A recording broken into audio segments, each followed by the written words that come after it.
আমি সাংবাদিক সাব্বির লাবলু বলছিলাম। জি বলেন। কালীগঞ্জ লাইনে বিদ্যুতের আজকে অবস্থা কেন? আমাদের চাহিদা অনুযায়ী আমরা বিদ্যুৎ পাচ্ছি না, সেই কারণে।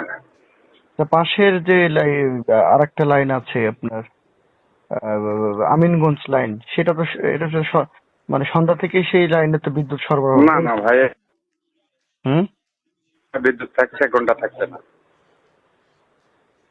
1 ঘন্টা করে লোডশেডিং হবে। জি, 1 ঘন্টা বিদ্যুৎ পাবেন, 1 ঘন্টা পাবেন না। এভাবে সকাল 6টা পর্যন্ত চলবে।